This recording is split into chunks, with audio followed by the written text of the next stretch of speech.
Today we will be remembering our dear friend Jonah Holland, and we will be particularly exploring these realities of human fragility and resilience. We have tragically lost a fellow mindfulness and meditation mornings participant with the death of Jonah last Saturday morning in this awful bicycle accident. So many of you have sent me emails with comments about her and your experiences with her.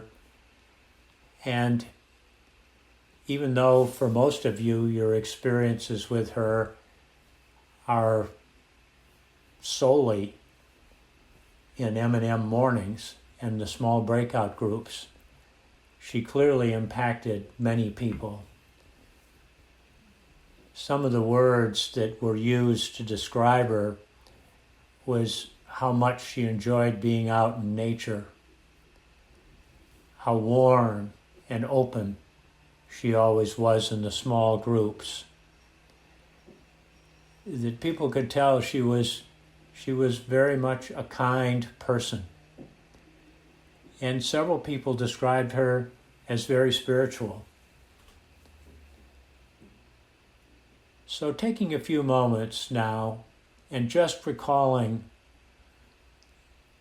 an experience, an interaction that you had with her that was significant for you, and putting yourself in that moment and allowing it to be present. And if you didn't know Jonah well, perhaps there's somebody else or some other being in your life that you have recently lost. And you might take a moment to reconnect with that person or being. Allow that experience to be present for you.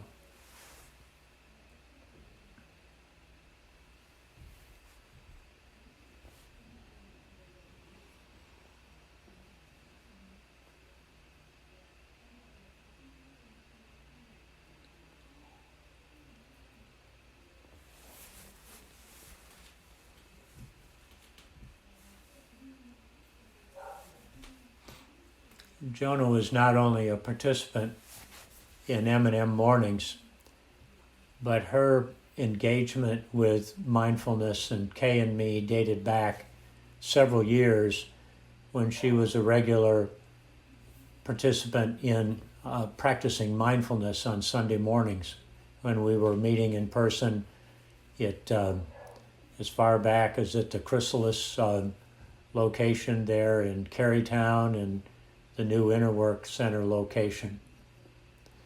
So we've known her for a while, and what I particularly personally remember about her is how discerning she was in her inquiries.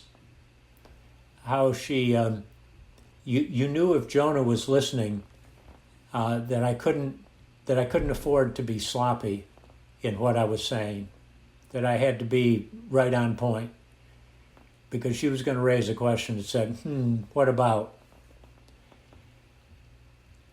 She also came across as so robust, especially physically. She was a very serious athlete, not only the bicycling, but she was a very serious distance swimmer with some notable accomplishments to her name. And yet, like all of us, there was a fragility about her as well.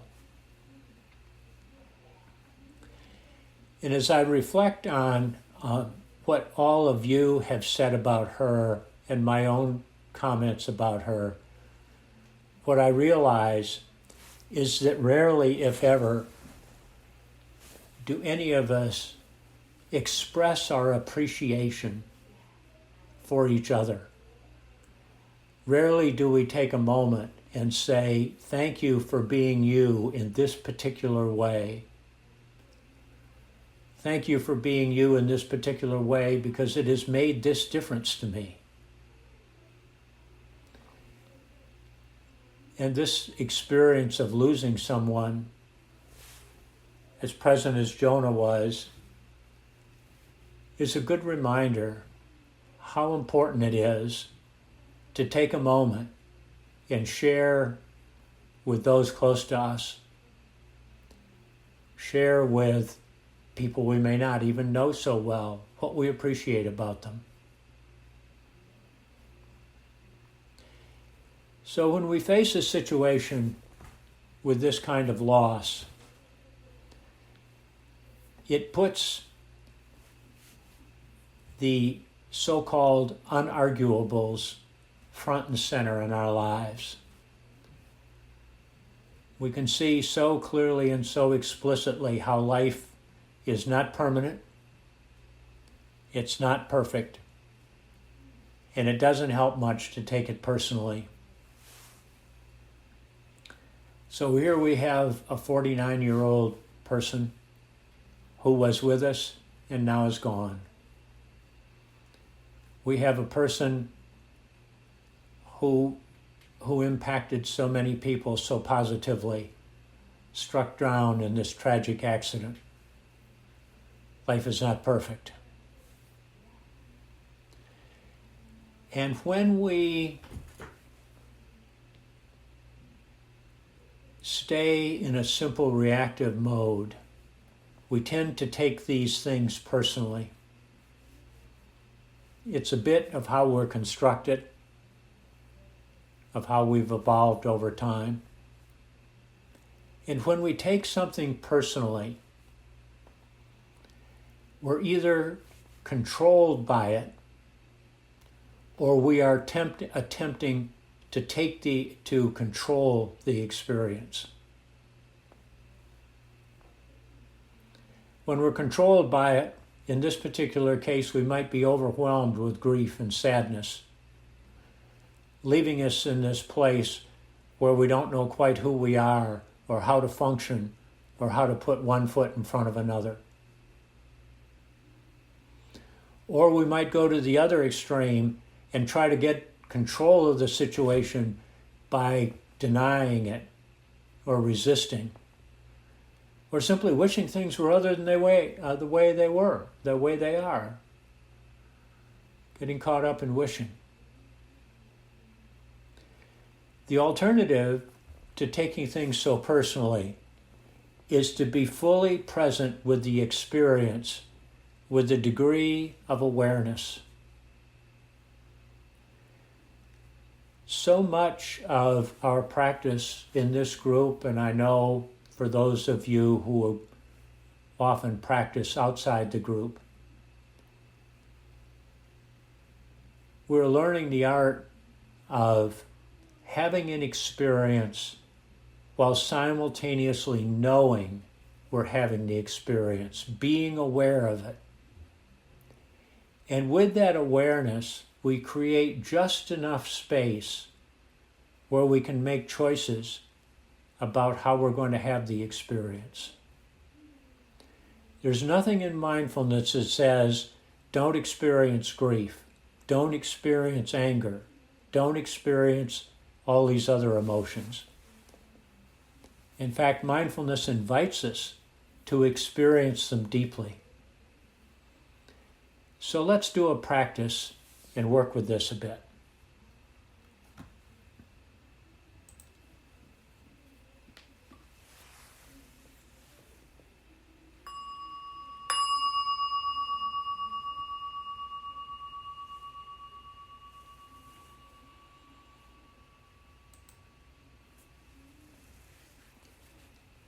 Beginning by taking a few deep breaths. On the in-breath,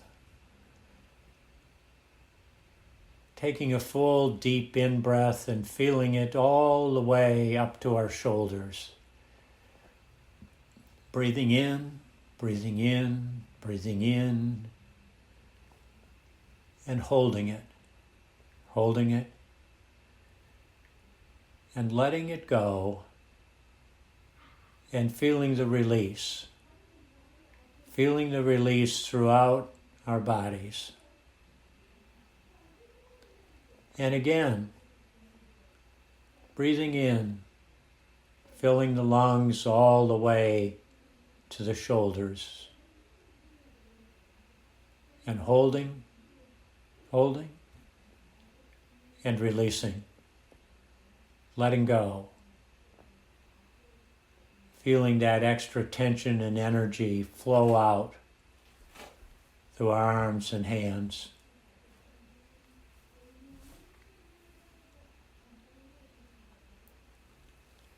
And settling in.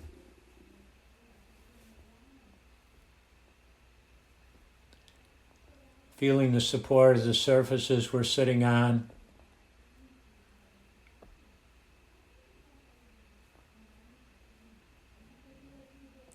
Realizing that that support allows us to settle in.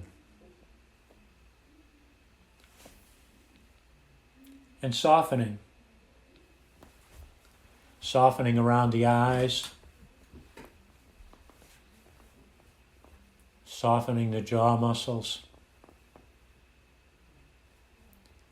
Easing the shoulders.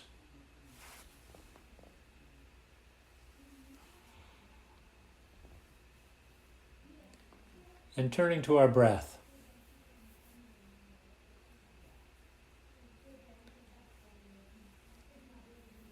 Feeling our breathing throughout our bodies, through our full bodies.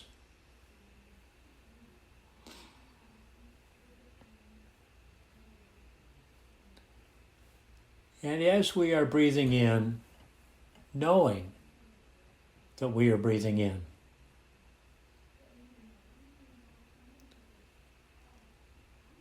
And as we are breathing out, knowing that we are breathing out.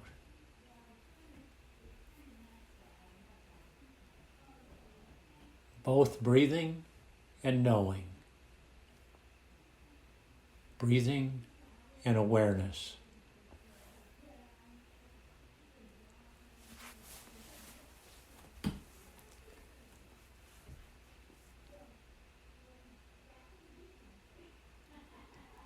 And now recalling a loss. Perhaps it's Jonah. Perhaps it's another loss that has been present or about to be present in your life. Holding yourself in that moment.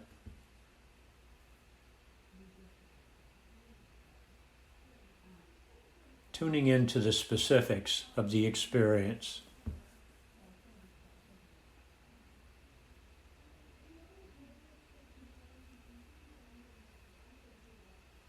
And in this experience, noticing your initial reactions.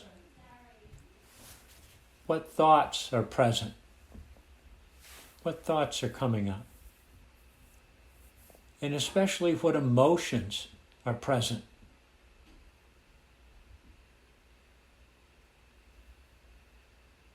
And allowing them, whatever thoughts are present, whatever emotions, allowing them to be there, fully feeling them, fully experiencing them.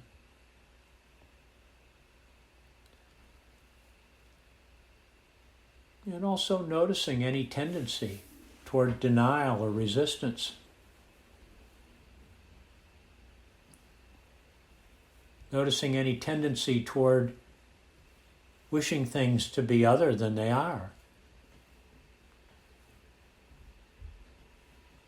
Wishing that this sadness or grief was not here.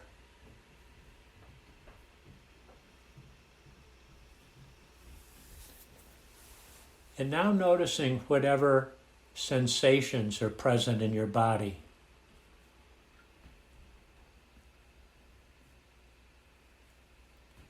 Noticing where the sensation is and how it feels, and allowing it to be there.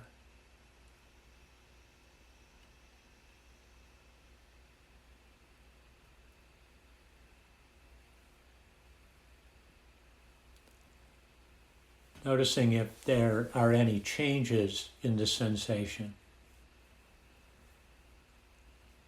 More intense, less intense, moving around.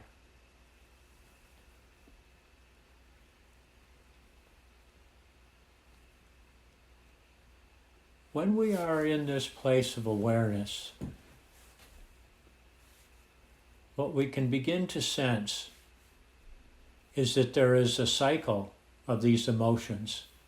They arise and they're present and they fade. Never that fast. It's much slower than that. And with grief, with the loss of a close one, sometimes it takes years.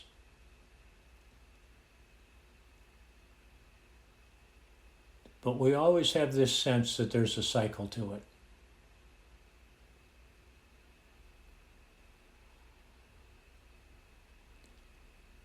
Saying to ourselves, there is grief present.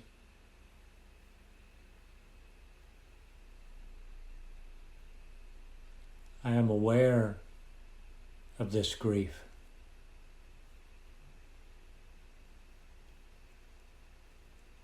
I am simply experiencing the grief.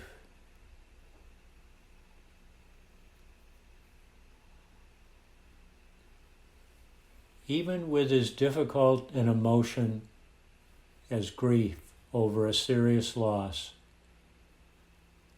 there's this underlying sense of aliveness. Oh, this is what it means to be human.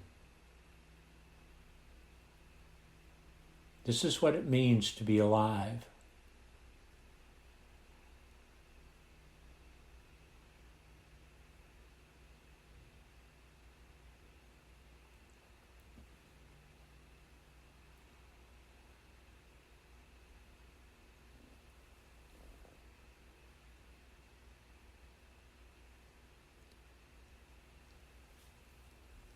And now offering yourself a few words of kindness for staying present with this difficult experience.